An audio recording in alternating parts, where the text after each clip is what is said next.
one of the most amazing things a keyboard player can ever learn, and this can catapult your playing into the next level, is the concept of something called open voicings. Learning to take simple chords, the kind you hear people playing all the time, and then learning to take the notes of those chords and rearrange and spread them out on the keyboard in unique, brand new ways.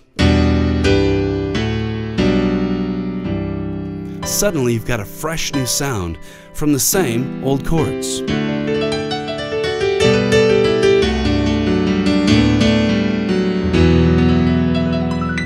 This is an amazing concept that can really revolutionize your playing. Using this technique, you can take simple chords on the piano, like this E minor chord, E, G, and B. And you know that's how a lot of folks will play it all the time, just closed position. But if you learn to sprinkle the notes of the E minor chord around the keyboard, you can get a sound like this. See how much more rich that is? It's got a lot more depth to it. And there's nothing wrong with this, but when you want to open up your sound, chord voicings are fantastic tools. Let's check out how to put this together. Now, depending on your musical experience, you might have heard of minor chords or major chords. Those are foundations of music, some of the most basic chords that we use all the time. We studied how to put all these simple chords together at the beginning of a course titled Pattern, Piano, and Keyboard. You can find it at playpianotoday.com. If you haven't had a chance yet to go through that course, make sure you take the time to do it, and you'll be ready to play. One of the great things about this chord voicing that I'm showing you in this lesson is that you can use it almost any time that you see a minor chord, like on a chord chart or maybe music that you're writing. Anytime you see a minor chord, use this voicing instead. Instantly, the sound becomes rich, and the chord has a lot of depth to it.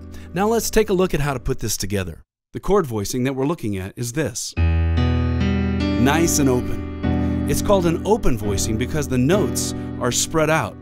They're not bunched together. Now again, there's nothing wrong with this. There's a place for nice close voicings. But we're looking at opening up your sound. This voicing is based on the E minor chord. So let's take a look at that E minor chord, E, G, and B.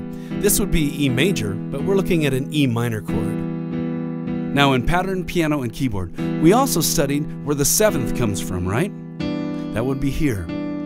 And in this lesson, we're looking at a voicing that includes this note. What is that note? 1, 2, 3, 4, 5, 6, 7, 8, 9. So now we have an E minor chord, the seventh, and the ninth way up on top. But look at that, they're still in close position, meaning they're all bunched together as tight as you can get them. And sounds great, but now we're going to take those same notes and we're going to spread them out into a voicing like this. Isn't that amazing? Suddenly you've got a completely different character. But check it out, we're playing the same exact notes. E, G, B, D, and F sharp. Same notes. They're just spread out in an open voicing. In just a second, we're going to go further with this lesson, but I also wanted to quickly throw out the information that on our website, in addition to pattern, piano, and keyboard, you'll also find a huge video piano lessons library that deals with something called style development. Once you've gone all the way through pattern, piano, and keyboard, and you've learned to play any song by ear, then you can dig into the library and learn to have a blast as you learn to play through things like the blues, worship and gospel music, kickin', up-tempo Latin music. That's so much fun to play. Things like ear training and music theory. All these resources that are designed to really enable you and help you develop your skills on the keyboard so you can totally be free when you play. All right, let's dig back into the lesson on voicings. This really is one of those techniques that separates folks who begin to play the piano and they say, yeah, I play chord piano, and they just kind of bang out the chords,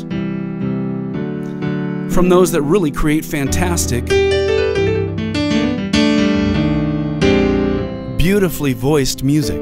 But to be honest, learning to voice chords is really just one of the first steps in becoming a great player. The next step in your playing is learning to take all these voicings that I'm going to teach you and then learn to break them up rhythmically into something called rhythmic patterns. Now, throughout this lesson, I know you've seen me take these voicings and begin to play them rhythmically. But just for clarity, let me do it one more time. I'm going to take some open voicings and play a real simple rhythmic pattern on top of them.